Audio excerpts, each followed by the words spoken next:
Hola, buenos días. Hola, hola, buenos días. Bueno, esto es un pequeño video, espero que sea pequeño.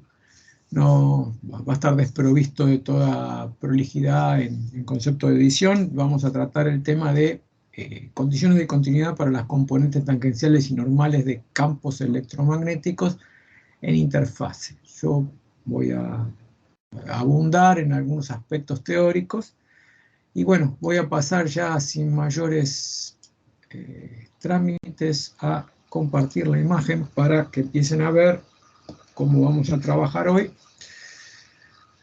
Bueno, vamos a usar como referencia este texto. Yo hice un cortar y pegar del libro de campos electromagnéticos de Wagner y voy a trabajar básicamente con ese libro. Directamente para que ustedes puedan tener el texto y leer y bueno, y ahorrarles un poquitito de trabajo. La idea entonces es, usando este texto, es tratar el problema de qué sucede cuando existe un campo electromagnético que se propaga.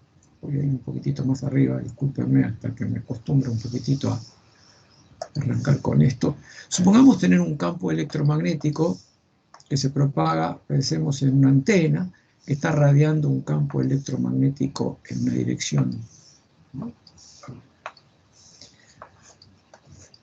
Está radiando un campo electromagnético en esta dirección donde yo estoy apuntando con la flecha esta roja, y que está incidiendo sobre un cuerpo que estoy marcando acá como este cuerpo que estoy poniendo ahí en verde.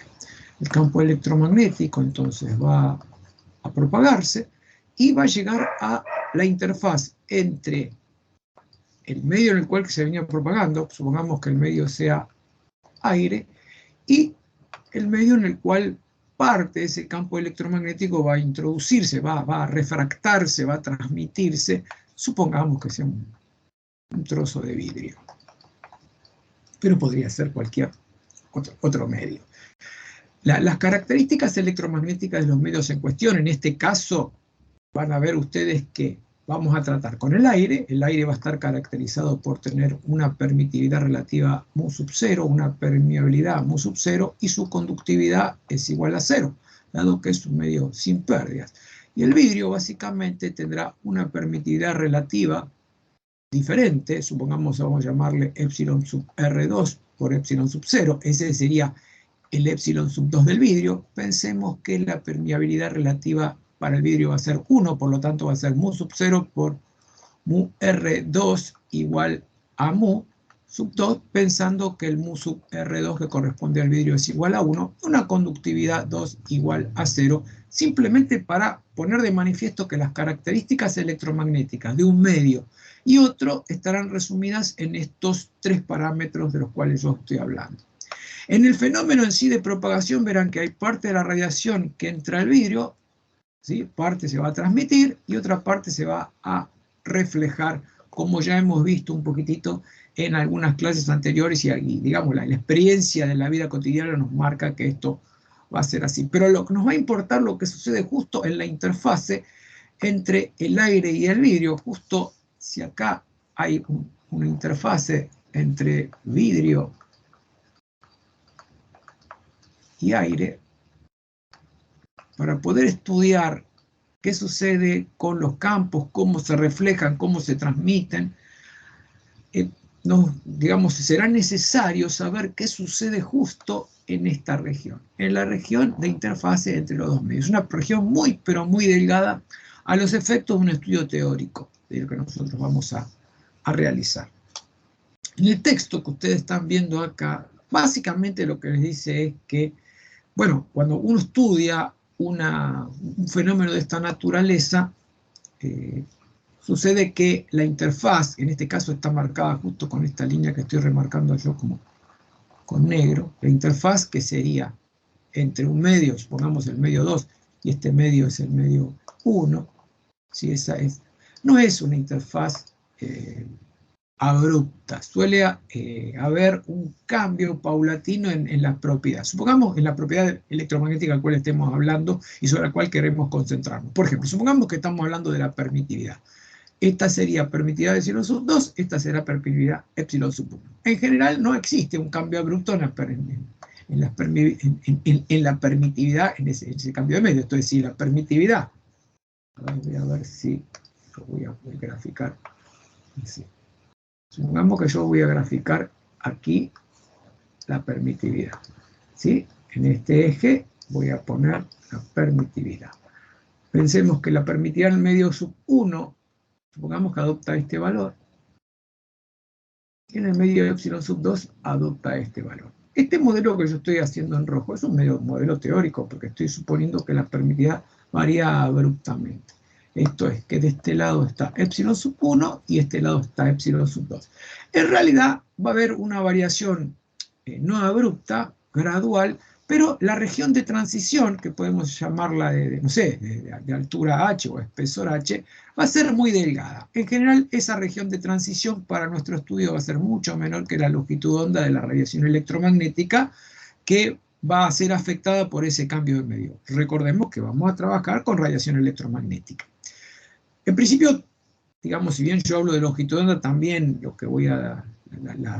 La forma en la cual vamos a encarar este problema va a contemplar lo que va a suceder con los campos estacionarios, ¿sí? Y la propiedad a la cual yo me referí recién, que era la permitividad, y esto que dije, mejor dicho, respecto a la permitividad, va a ser válido también para las otras propiedades, como la permeabilidad, ¿sí? O la conductividad, ¿sí? En este caso sigma sub 2 y sigma sub 1. Entonces, un poquitito esta introducción acá se ve también de una forma impactada, ¿sí? Con esta cuestión del estudio teórico del cambio de características del medio 1 al medio 2, y en este caso, como vamos a hacer un encuadre o un approach estrictamente teórico, verán ustedes que efectivamente lo que se va a producir es una variación abrupta en la propiedad. Va a ser una suerte de hipótesis simplificativa para un abordaje simplificado del estudio de este problema que yo les planteo. Y del lado 1 habrá un campo electromagnético constituido por un campo eléctrico 1 y una intensidad de campo magnético 1, y del otro lado tendremos un campo eléctrico 2 y una intensidad de campo magnético 2. El punto es saber qué sucede con esos dos campos en una región como esta. Por ejemplo, justamente en esa pequeña región donde se produce ese cambio. ¿Qué sucederá con las componentes normales y las componentes tangenciales del campo sobre este cambio de medios? Nosotros estamos acostumbrados a estudiar el campo electromagnético hasta ahora utilizando, ¿sí? Las propiedades diferenciales y las propiedades integrales. Las propiedades diferenciales que estamos empleando siempre dicen que el rotor del campo eléctrico, ¿sí?, es igual a menos mu por la derivada de h con respecto al tiempo. Nos dice también que la otra propiedad diferencial, la propiedad del rotor, que el rotor de h es igual a j más epsilon por la derivada del campo eléctrico con respecto al tiempo. Y las otras dos propiedades de la divergencia dicen que la divergencia del campo eléctrico, o la divergencia de D, si les gusta más, es igual a la densidad volumétrica de carga, en tanto que la divergencia de H va a ser igual a 0, o en otros términos que la divergencia de B es igual a 0. Habíamos estudiado que esos campos que obedecen a esas propiedades diferenciales, ¿sí?, tenían fuentes escalares, fuentes vectoriales, y básicamente sus propiedades integrales de las cuales derivan estas propiedades diferenciales, eran dos. Las propiedades de circulación, las propiedades de circulación, y las propiedades de flujo a través de una superficie cerrada. Circulación a través de una trayectoria gamma. ¿Sí? Circulación para el campo eléctrico, circulación para el campo magnético, flujo para el campo eléctrico, flujo para el campo magnético. Van a escuchar los perros de fondo, estas son las desprolijidades de las cuales yo les venía hablando.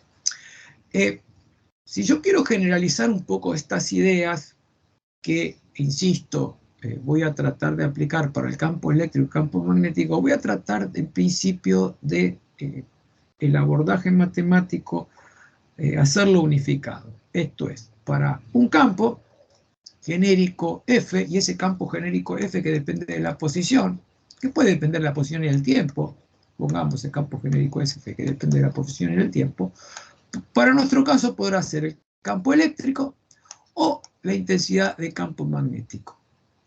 Como verán entonces, esos campos, y yo que ahora voy a resumir para poder hablar de un solo tipo de campo vectorial, mejor dicho, de un campo vectorial que sea representativo de los dos campos que a mí me interesan, que son el eléctrico y el magnético, se ajustarán u obedecerán dos propiedades que son propiedades diferenciales. Una propiedad que es una propiedad diferencial, que en este caso es la propiedad diferencial de la divergencia, dice que la divergencia entonces de ese campo vectorial F va a ser igual a, vamos a remarcar un poquitito, a una función, vamos a poner que esa B de R, en el texto verán ustedes que en negrita en el texto, en la negrita del texto del libro de Wagner significa que es un vector, en este caso R minúscula, que es el vector posición, que nosotros en realidad estamos acostumbrados a manejar con el vector posición R mayúscula y con la indicación vectorial con una raya arriba. Y como la divergencia, fíjense, es igual a B de R, en este caso B de R sería una fuente escalar. En este caso se estaría refiriendo a la generalización de una ley, por ejemplo, la que dice que la divergencia de D es igual a la densidad volumétrica de carga. Aprecien ustedes que en esta generalización, el operador de divergencia cumple el mismo rol. D cumple, o mejor dicho, F cumple el rol de D, y ρ, el rol de B, el rol de ρ lo cumple B de R, que sería el campo, la fuente escalar a la cual yo hacía referencia recién. Si yo estuviese trabajando con un campo vectorial, por ejemplo, con el campo magnético, resultará que esta misma propiedad, por ejemplo, la refiero como divergencia de B es igual a 0. Por lo tanto, en ese caso, la fuente escalar sería nula. Por eso, a efecto de poder generalizar estas ideas, trabajamos así, ¿no? Pero voy a tratar de borrar esto lo más rápido que pueda, sin tratar de generar excesivas desprolijidades. Entonces, esa es una de las propiedades diferenciales. Nosotros vamos a trabajar con las propiedades integrales, pero primero ataco un poquito el problema con las diferenciales para que por lo menos entiendan a qué me refiero cuando uso todos estos símbolos. La otra propiedad diferencial sería la propiedad del rotor. El rotor de F va a ser igual a C, que depende de un vector posición R. Otra vez, supongamos que nos referimos, vemos cómo aplicamos esta idea genérica a una de las leyes de Maxwell que nosotros planteamos. Por ejemplo, decimos que el rotor del campo eléctrico es igual a menos la derivada de B con respecto al tiempo. Aprecien ustedes que directamente el campo vectorial constituido por menos la derivada de B con respecto al tiempo cumpliría el rol de la fuente vectorial de ese campo que yo llamo C de R. Si estuviese trabajando con la otra ley, la otra propiedad que dice que el rotor de H es igual a J más epsilon por la derivada de E con respecto al tiempo, bueno, quien cumple el rol de C sería todo este paquete dj más epsilon por la derivada de E con respecto al tiempo. Por lo tanto, trabajar con este vector genérico f y con las fuentes escalares y vectoriales, como ustedes ven acá, fuente escalar y fuente vectorial, tienen ese significado o representan de alguna manera lo que yo acabo de aclararles, ¿sí? En relación al significado de esos campos y la manera abstracta en la cual nosotros vamos a tratar de ver cómo usamos estos conceptos a efectos de encontrar unas leyes generales que permitan ser aplicadas a este campo genérico FDR, como yo les decía recién, que va a ser objeto de nuestro trabajo, y después, una vez que encontremos esas leyes generales para ese campo F que tiene fuente escalar B y fuente vectorial C, habiendo encontrado esas leyes generales, vamos a aplicar de forma directa esas leyes a los dos tipos de campos que nosotros tenemos, el eléctrico y el magnético. Aquí un poco se ve con más claridad lo que yo les acabo de comentar recién. B, que depende de la R, sería la fuente escalar, esa fuente escalar, ¿sí? Del campo vectorial, y esa fuente y la fuente vectorial CDR. Y les recuerdo que la fuente vectorial también decíamos que era la fuente vectorial de vórtices, ¿sí? Porque esa fuente vectorial resultaba ser el alimento para el rotor, ¿no? Recuerdo que el rotor era una suerte de un operador vectorial que nos permitía ubicar las fuentes de vórtice de los campos. En general vamos a esto a simbolizarlos como que dependen de la posición, tanto las fuentes como los campos, pero también podrán depender del tiempo. Como la idea que voy a plantear se ajusta estrictamente, o mejor dicho, se ve, digamos, moldeada estrictamente por lo que sucede cuando cambian las coordenadas de la posición, nos vamos a concentrar más en el aspecto de las coordenadas de la posición. Pero yo haré después algunas aclaraciones sobre el particular para que, bueno, creo que se puede llevar y se entender con un poquito más de claridad lo que sucede. Como estábamos hablando de cambios de medios, sí, vamos a usar una convención para ver cuáles son los signos que vamos a usar y las referencias que vamos a usar y ponernos de acuerdo con eso. Si hay un cambio de medio, por ejemplo, de un medio 1, como el que yo estoy marcando acá, que está justo por acá abajo, y un medio 2, como el que estoy marcando en rojo acá, esa interfaz, que en este caso sería una superficie perpendicular al plano de la pantalla, que iría hacia los ojos de ustedes, digamos, y hacia adentro de la pantalla, y de forma perpendicular a esa normal, a esa interfase tendríamos un vector, un versor, mejor dicho, un versor normal n, versor normal dirigido desde 1 hacia 2, o sea, va desde 1 hacia 2 ese versor normal. Y vamos para nuestro estudio, vamos a considerar una pequeña capa que está inserta tanto en el medio 1 o internada en el medio 2 como en el medio 1, que tenga una altura h. En general esa pequeña capa va a ser en general pequeña. Y cuando hablo de pequeña, para buscar una referencia para nosotros, ese pequeño después va a ser un h tendiendo a 0. Es decir, que va a terminar siendo algo infinitesimal. Y habiendo hecho esta pequeña salvedad, ¿sí? También vamos a considerar otro vector, un vector tangencial, ¿sí? Y ese vector tangencial que no está indicado acá, supongamos que lo pongamos acá, ese vectorcito tangencial, perdón, vamos a ver que me quedó brillante ese vectorcito tangencial. Fíjense cómo está en relación a la referencia que nosotros usamos, y por supue'sto va a haber otro vector normal acá, que acá yo voy a dibujar en verde, que sería el que sale de la hoja. Supongamos que es ese y vamos a llamarlo N'. Entonces, esa es la referencia que nosotros vamos a usar, ¿sí?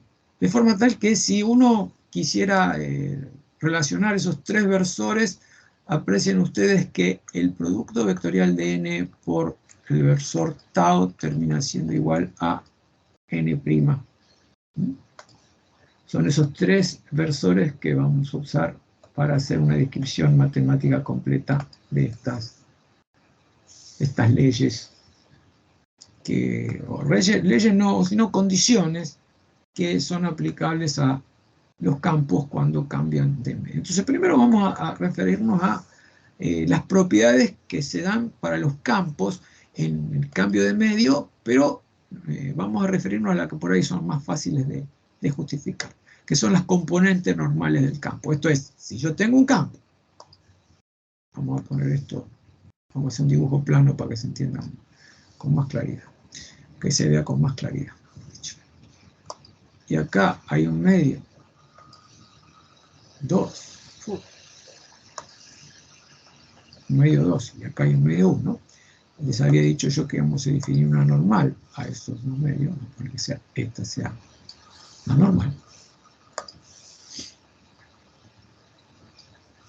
¿Sí? Esta será la normal.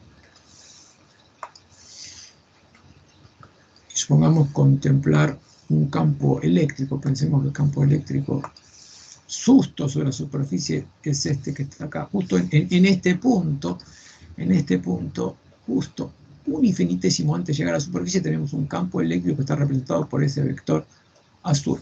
Aprecien que ese vector va a tener una componente tangencial y una normal. Si yo ahora represento en anaranjado, fíjense, lo que sería la componente tangencial del campo, en rosa la componente normal del campo. Esto es, vamos a poner que la componente normal del campo es esta. Pero no sé por qué. Pongamos esta la componente normal del campo, va a estar caracterizada, fíjense, por un versor normal, y una componente tangencial del campo, tangencial E subtangencial, vamos a simbolizarlo así de otra manera después también, que en este caso va a ser menos tau versor, porque por la forma que nosotros habíamos definido, recuerden que el tau positivo apuntaba hacia la izquierda. ¿Está bien? Multiplicada por menos tau versor. Esas son las dos componentes del campo eléctrico, que en este caso estamos definiendo un campo eléctrico prácticamente sobre la superficie de la interfaz, pero un poquitito hacia arriba. Esto, si yo dibujo ahora un sistema de coordenadas, ¿sí? Supongamos el sistema de coordenadas, voy a dibujar solamente uno de los ejes del sistema de coordenadas, y acá está el eje Z, y acá está el origen de coordenadas. Un infinitésimo por arriba será 0 más, un infinitésimo por abajo será 0 menos. Entonces yo acá en la representación que hice del campo eléctrico en azul, estoy calculando el campo eléctrico un infinitésimo por arriba. Esto es E0 más. Esto es, estoy representando el campo E en el medio 2. Pero un infinitésimo por arriba, ¿no? Cuando estoy diciendo que es el medio 2, estoy diciendo cuando estoy del lado de arriba. Y 0 más significa que estoy prácticamente sobre la superficie. Si el mismo campo eléctrico ahora lo dibujara un infinitésimo por abajo, supongamos que el campo eléctrico será, bueno, este que voy a dibujar acá, y supongamos que el campo eléctrico ahí es este campo eléctrico, será el E1, que también tendrá entonces una componente tangencial, como el que yo recién les dije, y una componente normal, como la que les dije recién. La pregunta entonces es, ¿qué sucede con los dos campos justo en esa interfase? Yo estaría hablando en este caso del campo E1, pero justo un infinitésimo hacia abajo. La pregunta es, por ejemplo, las dos componentes anaranjadas de campo eléctrico tangenciales, justo en la interfase, en 0 más y en 0 menos, ¿son iguales? ¿Son distintas? Las componentes en rosa, justo en esa interfaz, ¿cómo son? ¿Son iguales? ¿Son distintas? Esa es la pregunta que nosotros trataremos de contestar. Y ahora vamos a tratar de contestar esa pregunta, pero con referencia a lo que se llama las componentes normales. Esto es las componentes rosadas, sería. Esas serían las componentes normales. Las componentes que yo recién dibujé en rosa. Esa es un poco la idea. Así que bueno, yo voy a hacer una pequeña interrupción ahora, voy a hacer una prueba técnica a ver cómo salió esto que hice como arranque y después voy a continuar trabajando con la exposición. O sea, arrancaríamos después con lo que sería el punto 9.2 de acuerdo al libro de Wagner. Esto es aquel que nos habla de qué sucede si hay o no continuidad de las componentes normales del campo eléctrico. Y cuando hablo de las componentes normales del campo eléctrico, yo me referiré a la propiedad de la divergencia y me voy a referir evidentemente a la propiedad del flujo a través de una superficie cerrada. ¿Sí? Esa superficie cerrada, que ustedes recuerden que por el teorema de Gauss teníamos vinculadas las propiedades de flujo de un campo, ¿sí? Vamos a poner vamos a usar la denominación. Y ese flujo de ese campo era igual a la integral a través del volumen encerrado por la superficie S de la divergencia de ese campo en diferencial de volumen. Pero bueno, ahora permítanme, antes de arrancar y seguir con esto otro, ver cómo salió y después yo seguiría trabajando con esto. Si voy a cortar un minuto la grabación, detener la grabación. Ok.